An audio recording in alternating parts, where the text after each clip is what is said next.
This is a map of Central Asia.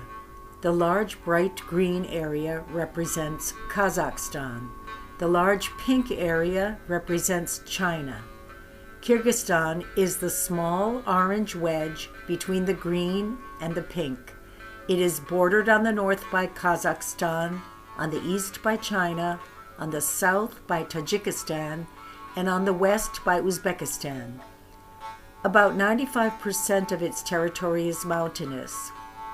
The flag of Kyrgyzstan is a sun with 40 rays representing the 40 Kyrgyz tribes. The X design across the sun represents the roof of the traditional yurt.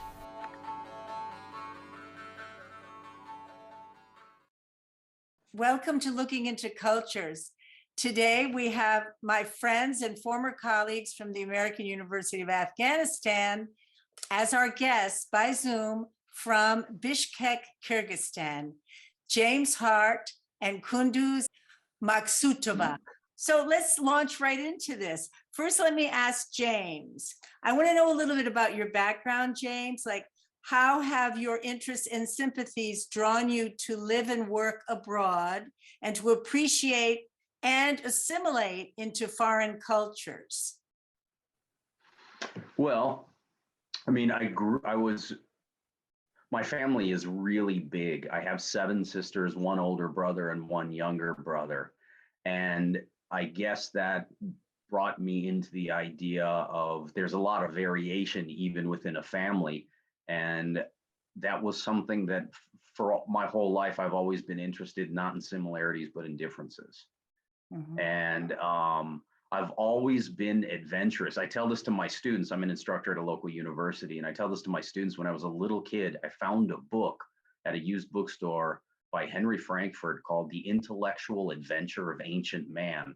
And I knew from the title of the book, I was grabbed. I was like, okay, adventures like, Tarzan, one of my heroes. I love adventure stories. I still love superheroes, still to this day.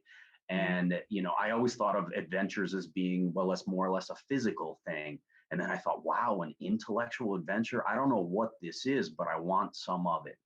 And ever since then, I've always been the kind of person who's looking to the next mountain, who's looking for the next thing, not the next hot thing. I mean, I'm not fashionable, but I mean, I'm always interested in going to somewhere where I haven't been. And that's the positive side, but there's also a negative side to this. I don't know it's incredibly negative. Is it like we talk a lot today in the world about feeling alienated, feeling uncomfortable. I'm always more or less uncomfortable, but it doesn't make me uncomfortable to feel uncomfortable. It doesn't bother me to feel like a stranger in a strange land. In fact, I have the opposite. When I start to feel too comfortable, I start to feel a lot more on edge. Oh my God, I feel exactly the same way. I think there's a lot of us out there that seek the different. How has your outlook been shaped by your lifelong trajectory of living, working, and traveling internationally? Your outlook? I wonder. I don't know for sure. I can't answer that very, very crisply and very concisely because, first of all, I have a really bad memory. I don't cling to the past very much, but for me, just looking ahead and always looking for the new. I mean, that's a continuation of my, the last answer I gave, always looking for the new. I'm sensitive to my environment in a way that, well, I mean, I don't know if other people are sensitive to their environments, but another part of me is that I sort of feel a little bit like a detective sometimes, right? And I'm always looking for little clues and trying to fit them together.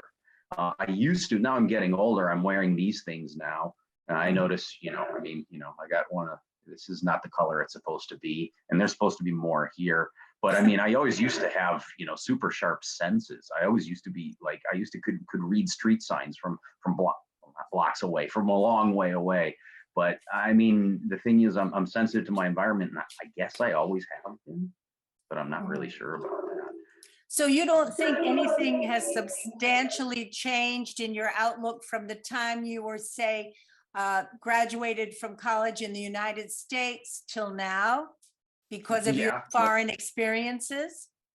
Much has changed, but a lot of the focus of my life right now is very much family, which wasn't really the way I grew up. I mean, I had a big family, but we weren't incredibly close. But now I'm much more oriented towards my family than I ever have been, which to me, when I was a younger person, I thought that would get in the way of the adventures, whether physical or intellectual, right? And even my friends that did have children, I always kind of like thought, yikes, what a mistake, but now I'm in a different way. But I don't know, I don't dwell so much on the past, which is a bit ironic because I am very much a backward looking person as far as like, interest in cultures and interest. I got to know where things come from. But for me personally, not so much. Frank? What impelled you to join the Peace Corps? Well, another adventure, another, kind of, and I love the idea when I was, thinking about it. I actually went and talked to one of my mentors in life, a professor at a university who unfortunately died just last year, fairly young age, 71, I believe. And I went to him after kind of a it was a big personal crisis, but I went to him and I said, look, I feel like I got two choices here, either PhD or going abroad. And he said, PhD will always be there for you. It was a long conversation, right? More than that. But I mean, the thing that I liked about Peace Corps was the time commitment, the fact that you would be there for a long time, not just a 2-week thing. I also liked the fact that it was like, I don't like the word very much anymore, aid, but it was aid of a different part. And I was ready for it to change me. And I'm glad I did it. How was your experience? It was great. I mean, the thing is about Peace Corps, and Kunduz, my wife, she taught at Peace. She didn't teach. She worked for Peace Corps a couple of times for periods. I mean, you get out of it what you put into it. I saw a lot of volunteers get nothing out of it. I got a lot out of it, but I put in a lot of it. The one thing that I loved about it was there was not a lot of oversight, and I don't like a lot of oversight. That would have bothered me. The thing is, I don't know. I expected virtually nothing, but I put in the energy, and I got a lot out of it. It changed my life completely, 100%. I met my wife through Peace Corps in a way. That would be a long story, not directly. How did it shape your outlook? Again, I don't know. I mean, I've talked to people since then, that was 20 years ago. I came to Kyrgyzstan 20 years ago as a Peace Corps volunteer and never really left. Of course, we left and we met Cynthia in Afghanistan and worked in Iraq and, traveled and stuff like that. But, I have talked to people about it. Some of my friends that were Peace Corps volunteers, they went on to other positions in Peace Corps, like administrative positions in different places of the world, none here. And I have talked to people who have asked me about it, and I've said, it's a mixed bag. It really, I mean, some people came here, and the problem with some places in Kyrgyzstan is one of them. If you have any bad habits and you come to Kyrgyzstan, they're going to get worse. But for me, I don't think I have a lot of bad habits. Maybe I do. I don't know, but I don't drink, I don't smoke, I don't do any of the other worse stuff. So I want to turn to religion. And I first want to ask Kunduz, when you were growing up in the Soviet Union, what was religion allowed to be practiced? Were people practicing religion? Were you a Muslim at that time? Probably I can say that I was a Muslim because if you work like for government institutions, and my dad was teaching at the university, and my mom was teaching at the school. Probably in that kind of places you couldn't practice, but their parents, like my grandfather and grandmom in the villages, they did, and it was for us like now when you see people reading namaz or like washing up before namaz, it's everything we could see, and funerals, everything was like now. Only like in the institutions you couldn't do. And so namaz means prayer, right? Yeah, praying. Yeah, like Okay, when yeah. my grandmother and grandfather, they were praying 5 times. We have to be quiet and blah blah blah. So Mhm. all these things I have seen from my childhood, and I thought that maybe like those kind of like village people they have to do. But with growing up, my dad was explaining that you cannot practice. You cannot say that. I mean, if you want even to start reading, praying, you couldn't. Okay, and so when you were young, did you identify as a Muslim or not? Yeah. So we knew that we're Muslims, and we have to like every like Thursdays we do some kind of like praying special, and then Friday, people they did go to mosques, but not people. Probably people like more who are not associated with the government institutions.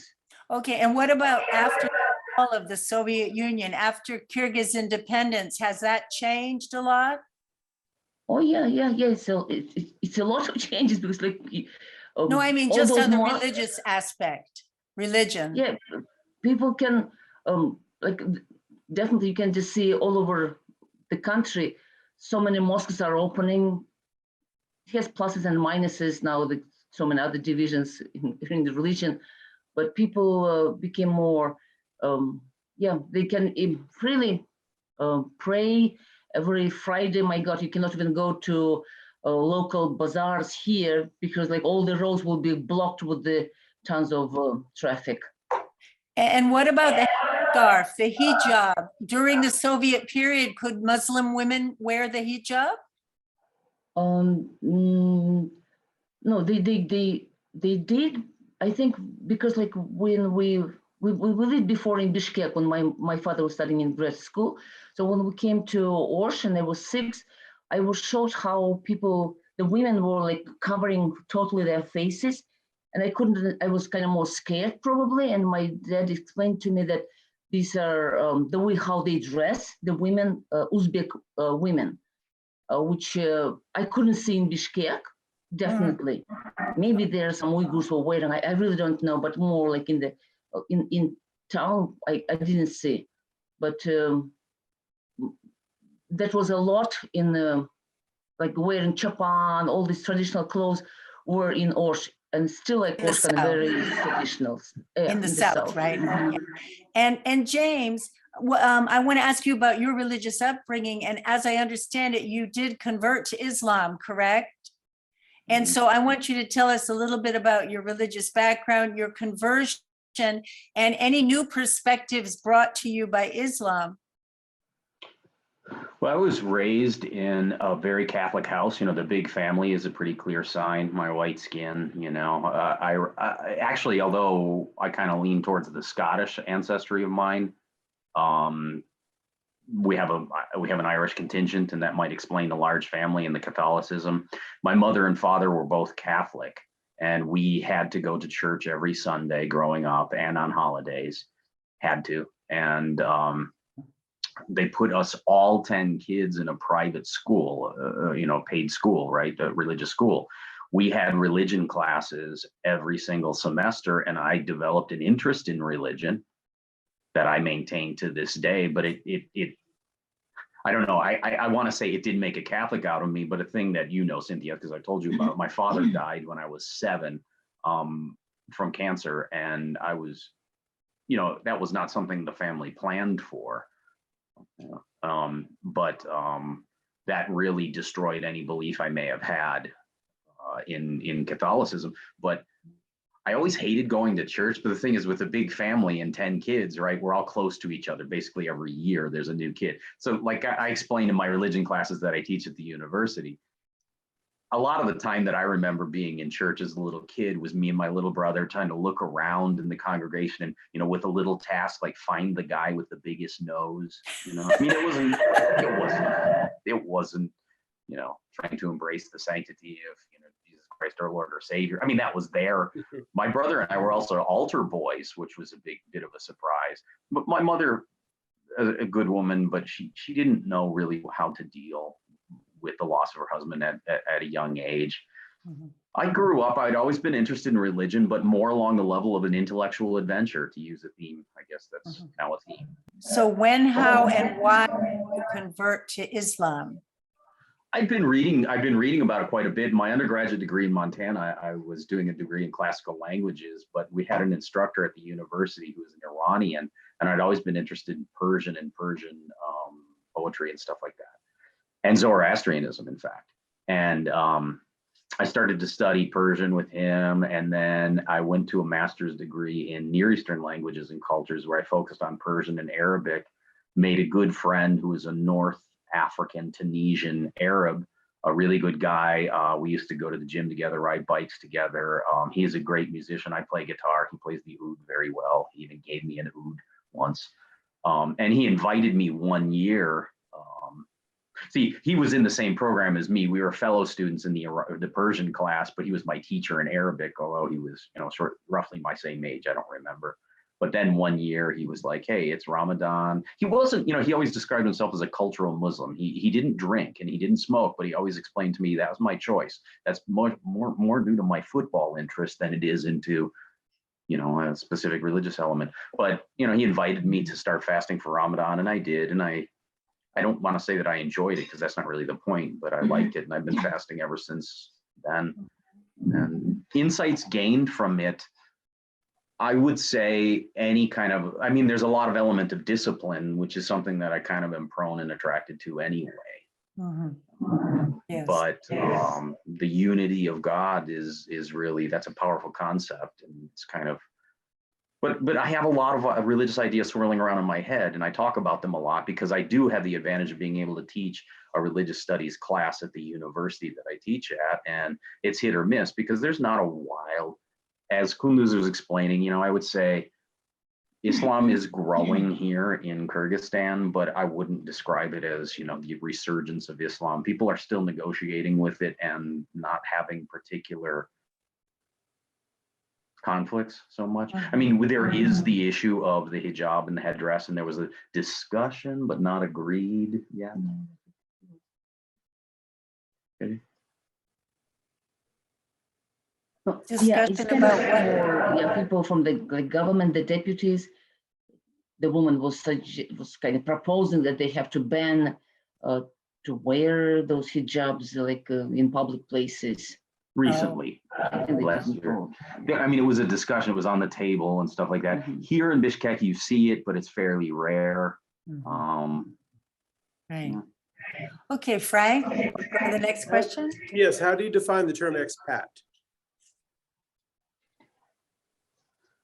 I don't. I saw your questions and I copied and printed them out in my bad printer. That's why Kunduz was like saying, I didn't know you had questions. I was like, really? It's because our printer in the house it's a disaster. Sometimes you can't even read it.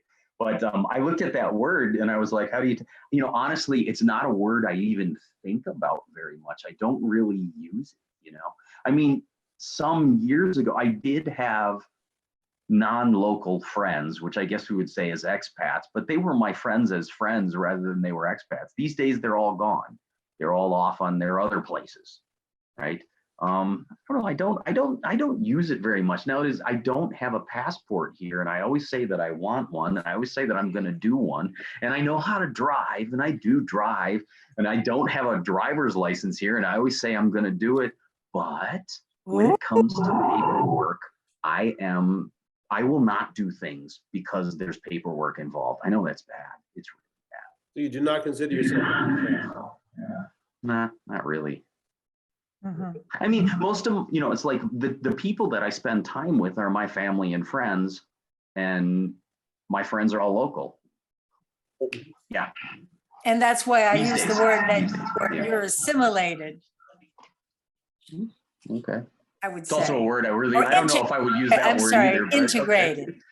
I don't know. We've got to use some word to show that you're part of Kyrgyz culture. You don't feel like an outsider. You're an insider. Okay. See, I have a problem with the term expat because I think people say I'm an expat when they're just living in a foreign country, but they don't really like align themselves with the cultural values of that country, or they're like an outsider. And you know, I think that it would not apply to you, in my opinion, and that's why I'm not surprised that you don't call yourself that and don't consider yourself that. You know, now that you put that into words, you know, you and I and Kunduz were working in Afghanistan in the so-called salad days. Apparently people have written books about the abuses that were going on, and you had these people that were living entirely separate from Afghan culture for danger reasons, but also for money reasons, and living like they're living in New York. Yes. You know, and yeah. So maybe that's a thing. Maybe there's the background sort of distaste of the word from that kind of stuff. Yeah. But again, I do like feeling like a stranger in a strange land. I do like that. Me too.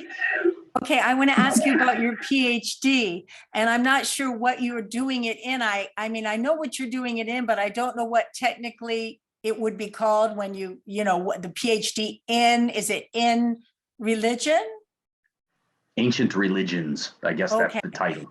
So can you just tell us a little bit about your scholarship, and that I know you're doing it on Manichaeism. Can you just give us a little tiny nutshell about that? Manichaeism is a gone religion. It's a dead religion, despite the fact, as I often joke in my class, there's some guys online that show up every few years and manage to convert their moms, and you know, it's not real. It's gone, and there's no mystery why it's gone.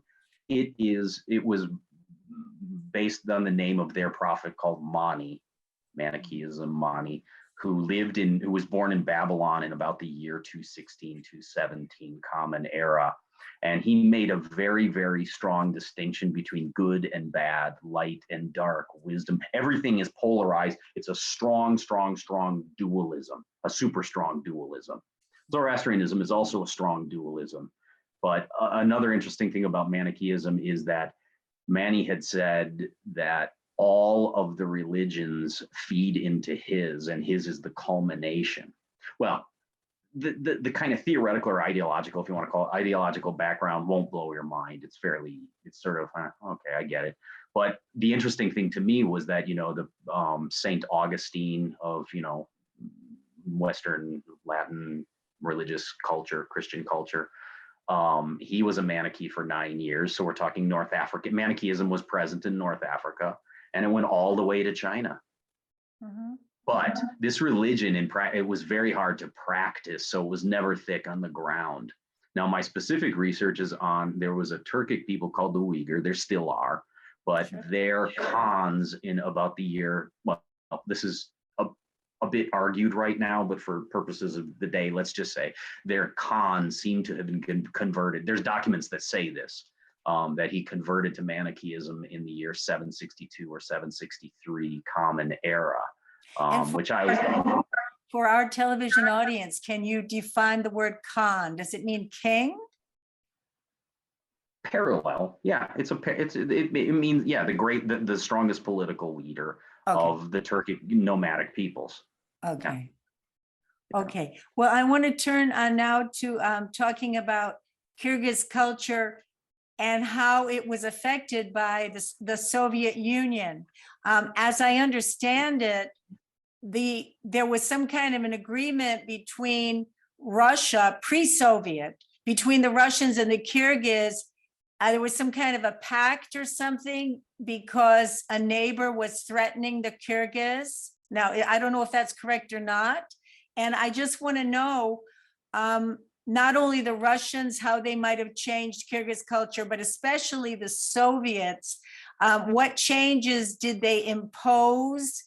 And what changes happened after the collapse of the USSR? So maybe Kunduz can address some of that, both of you.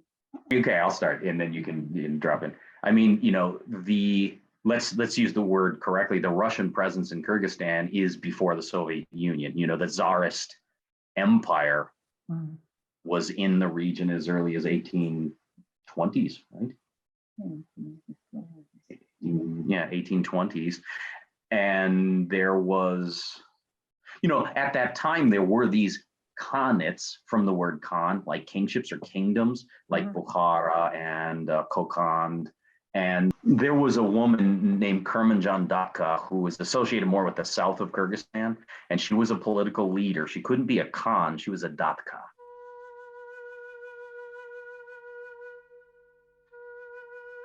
Kurmanjan Datka was a 19th century stateswoman who saved her people from extermination by the Russians through the sacrifice of her son. In 1876, when the Imperial Russians came to conquer and annex the Alai region of what is now South Kyrgyzstan, Kurmanjan Datka persuaded her people to accept the annexation, certain of the futility of resistance to a far stronger power. When the Russians executed her son for gun smuggling and the murder of a customs official, she looked on with resignation.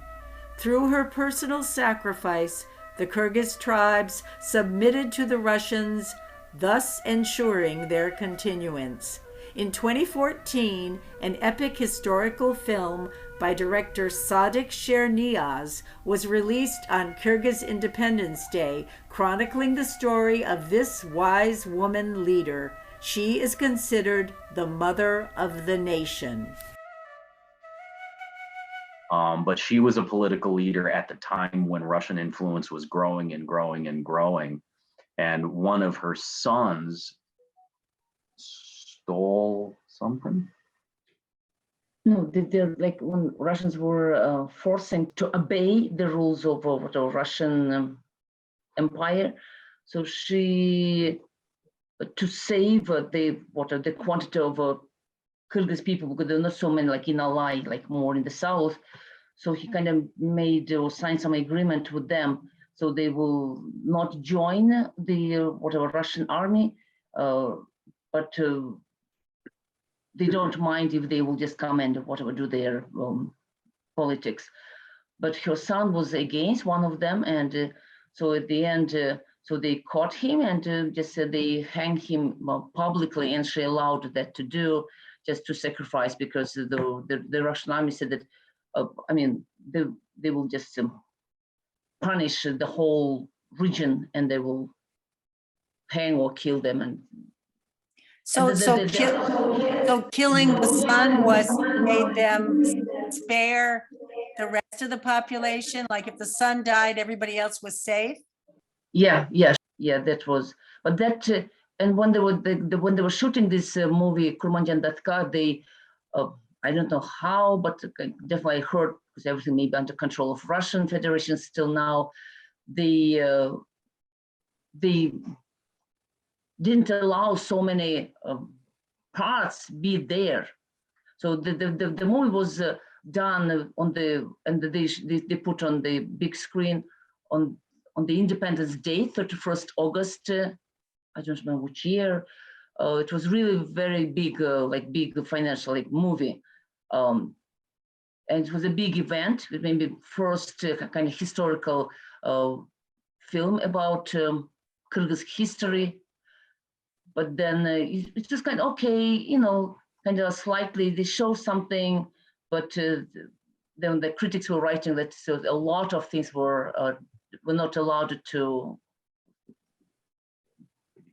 Yeah, they were not allowed to be shown because they said, oh, it is too racist or too. This movie came out something like 15 years ago. Mm-hmm. Or 15 years ago. We're really a big budget production for Kyrgyzstan, a really big budget production. And it's a beautiful movie. I've seen it. Okay, I hope you see it sometime, but we're going to end this half-hour segment and then continue. So thank you for watching this segment of Looking into Cultures, and we're very excited to have a second segment which will be coming soon.